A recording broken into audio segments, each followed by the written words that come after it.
नमस्कार दोस्तों। आज हम कक्षा 7वीं की ज्ञान सागर पाठ्य पुस्तक के पाठ 4 बातूनी को पढ़ेंगे। पाठ पढ़ने से पहले इस वीडियो को लाइक, सब्सक्राइब और शेयर अवश्य करें।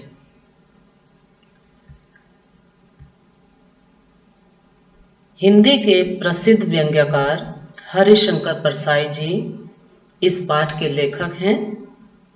व्यंग्य को विधा का दर्जा दिलाने वाले परसाई जी ने अनेक व्यंग्य रचनाएं लिखी। अब चलिए पाठ पर चलते हैं। बातूनी। बातूनी का अर्थ होता है बहुत ज्यादा बोलने वाला, बहुत ज्यादा बोलने वाला, या फिर यूं कहिए कि बहुत ज्यादा बातें करने वाला।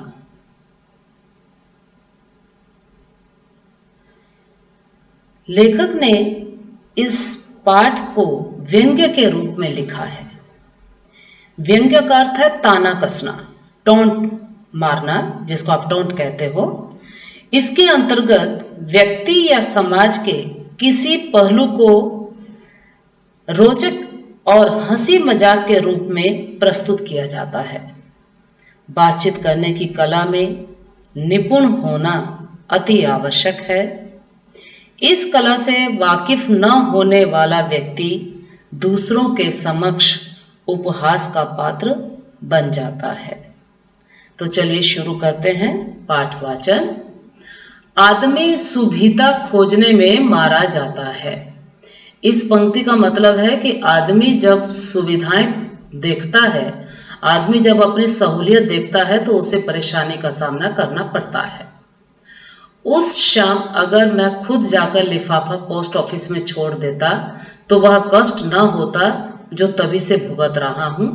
इसमें लेखक कहता है कि मैं अगर पोस्ट ऑफिस में लिफाफा खुद स्वयं जाकर के पोस्ट कर देता तो मुझे वह कष्ट न होता है जो मैं उस दिन से भुगत रहा हूं।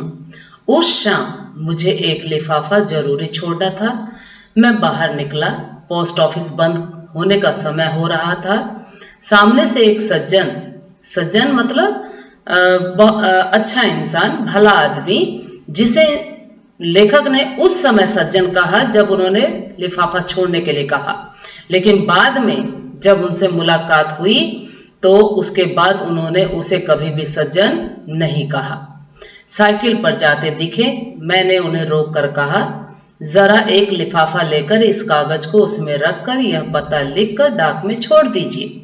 उन्होंने कहा, सहर्ष, बिल्कुल, खुशी से।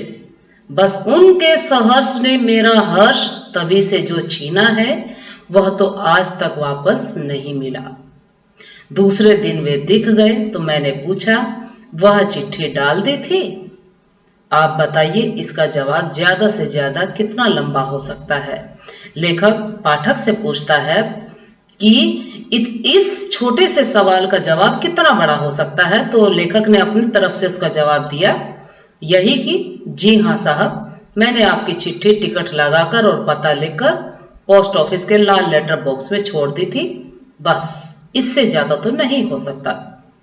बिल्कुल सही है कि चिट्ठी डाल दी थी। बस इस प्रश्न का जवाब एक पंक्ति या दो पंक्ति में हो सकता है।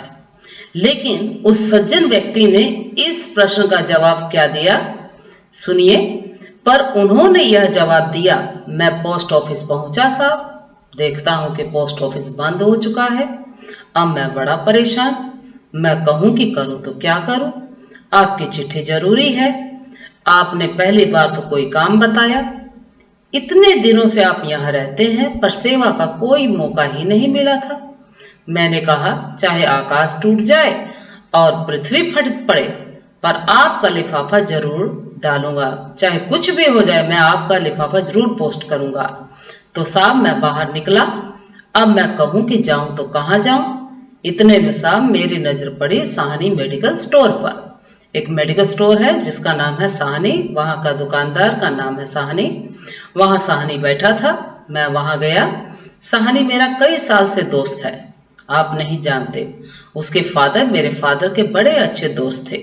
बाद में उसके फादर को एक दिन दिल का दौरा पड़ा। ये सब आजकल दिल की बीमारी का भी बड़ा फैशन चल पड़ा है। तो मैंने कहा, यार साहनी लिफाफा दे। आगे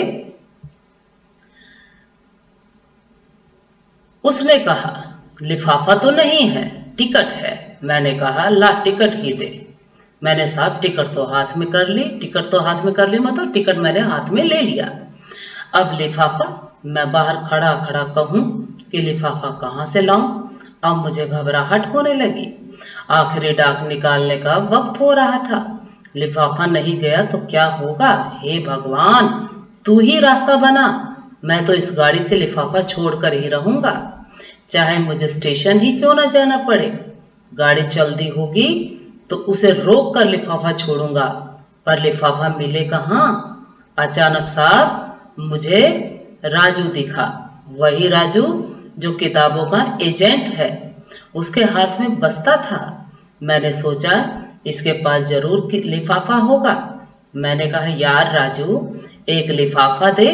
उसने कहा, यार लिफाफा तो है, पर उस पर फर्म का नाम छपा है। मतलब राजू के पास जो लिफाफा था उसके ऊपर उसके फर्म का, उसकी कंपनी का नाम छपा था। मैंने कहा, कोई बात नहीं, मैं उसे काट दूंगा। मैंने लिफाफा ले लिया। जेब में हाथ लगाया तो कलम नहीं थी। मैंने कहा, अजीब बेवकूफ हूं, काम ले लिया और कलम लाया नहीं। भाग्य से राजू के पास पेन था। मैंने कहा, यार पेन दे, और उसने साहब फौरन निकाल कर दे दिया। राजू में इतनी बात अच्छी है, उसके पास कोई चीज हो तो फौरन दे देता है। अब मैं कहूं कि काहे पर रख कर लिखूं। मैंने झट उसका बस्ता लिया, उस पर लिफाफा रखा, उसकी फर्म का नाम काटा और पता लिखा, और साहब मैं भागा पोस्ट ऑफिस की तरफ। अब संयोग देखिए साहब कि पहुंचा हूं कि डाकिया चिट्ठियां निकालकर लेटर बॉक्स बंद कर रहा था। मैंने कहा, भाई साहब यह चिट्ठी भी जरूरी है, इसे डाक में शामिल कर लीजिए। वह भला आदमी था, उसने लिफाफा ले लिया। तब साहब मेरा मन हल्का हुआ। यह मैंने बहुत संक्षेप में लिखा, मतलब जो उस सज्जन व्यक्ति ने चिट्ठी डालने का जो जवाब दिया, उस बात को लेखक ने संक्षेप रूप में लिखा, मतलब छोटे रूप में लिखा। इसका भी बड़ा जवाब था। उन्होंने लगभग आधा घंटा इस विवरण में लिया, आधा घंटा उस छोटे से प्रश्न का जवाब देने में लिया। मैंने कसम खाई कि कभी इनसे कोई काम नहीं कराऊंगा, मगर जितना पाप कर चुका था उसका फल तो भुगतना ही था। मेरा काम करके उन्होंने मेरे ऊपर हमेशा के लिए अधिकार जमा लिया था। रास्ते में उनका घर पड़ता था, मैं निकलता और उन्हें दिख जाता तो वे बहुत खुश होकर मुझसे पूछते, कहाँ जा रहे हैं। मैं नहीं समझ पाता कि आमतौर पर लोग क्यों पूछते हैं कि आप कहाँ जा रहे हैं। ये लेखक इस बात को नहीं समझ पाता है कि लोग ऐसा क्यों पूछते हैं। किसी को जाते हुए देखते हैं तो उससे पूछते हैं कि आप कहाँ जा रहे हैं। वे क्या पुलिस के आदमी हैं? तो ये लेखक जो है खुद ही प्रश्न करता है कि क्या वे पुलिस के आदमी हैं जो ये जानकारी लेना चाहते हैं, या खुफिया विभाग के हैं, या चाचा होते हैं कि जानना चाहते हैं कि तुम कहाँ जा रहे हो। यह असल में आदमी को रोककर बात करने की भूमिका है। लेखक कहता है कि जब कोई ऐसा पूछता है कि आप कहाँ जा रहे हैं, तो समझ आइए वो आपको रोककर आपसे बात करना चाहता है। जिसे जल्दी जाना है वह भी होशियारी करता है, कहता है कहीं नहीं ऐसे ही, और आगे बढ़ जाता है। क्या सवाल है, कहाँ जा रहे हैं, और क्या जवाब है, कहीं नहीं ऐसे ही।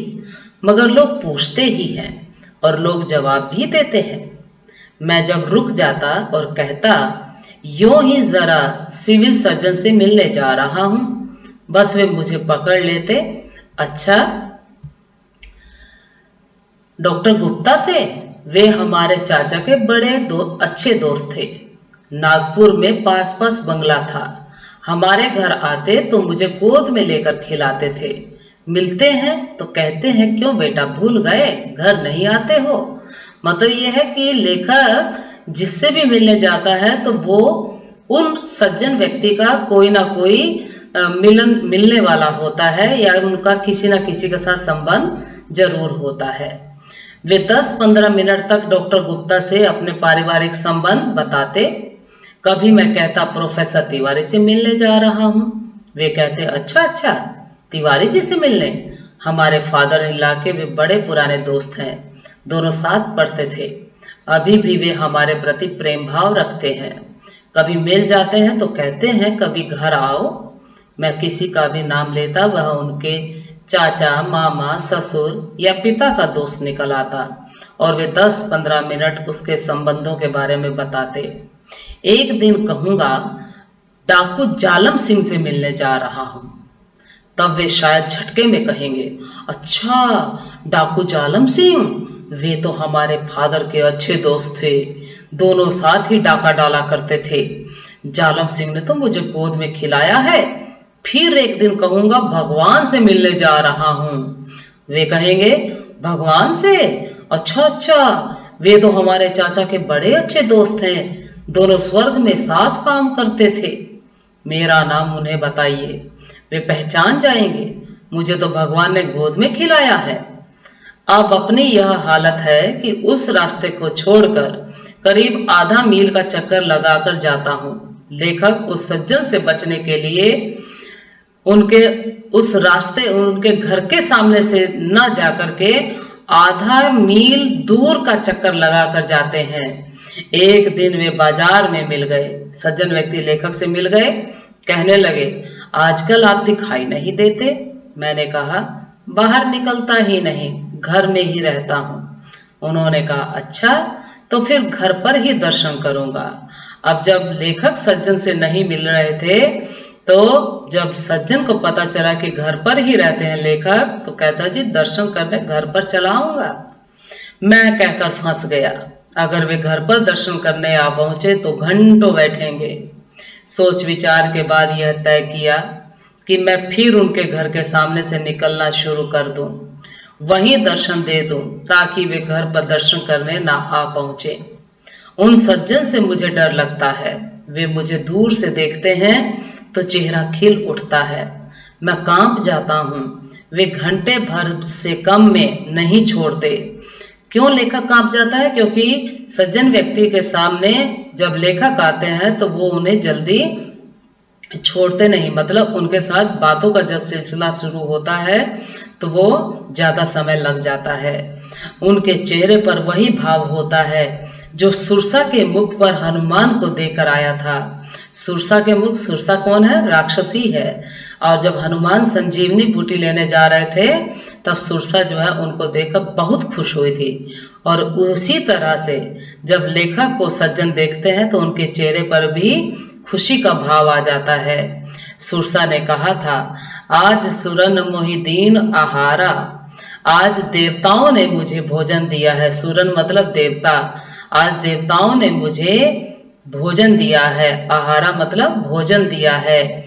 ये सज्जन भी किसी परिचित को देखकर मन ही मन कहते हैं आज सुरन मोहिदीन आहारा, मतलब आज कोई वह मुझे ऐसा व्यक्ति मिला है जिससे मैं बातें कर सकता हूँ। वे पास आकर हाथ पकड़ लेंगे और एक पांव से आपका पांव दबा लेंगे और मुंह मिलाकर घंटे भर बकते जाएंगे। हम तो राह देख रहे हैं कि कोई कर्नल जिम कॉर्बेट पैदा होगा जो उनसे हमारी रक्षा करेगा। तो इस पाठ के लेखक हैं हरिशंकर परसाई और इस पाठ में ये कहा गया है कि कम से कम बोलना सबसे ज्यादा उचित है, क्योंकि यदि हम कम बोलते हैं कि बातचीत का ये गुण है कि कम बोलना, बातचीत कम बोलना और ज्यादा सुनना, ये जो है बातचीत का एक गुण है। इसलिए उतना ही बोला जाए जितना पूछा जाए। तो ज्यादा पूछना भी जो है शिष्टाचार का मतलब शिष्टाचार से परे हो जाता है। तो इस तरह हमने इस पाठ में बातुनी के विषय में पढ़ा। इसके लिए धन्यवाद। Thank you very much. Have a nice day.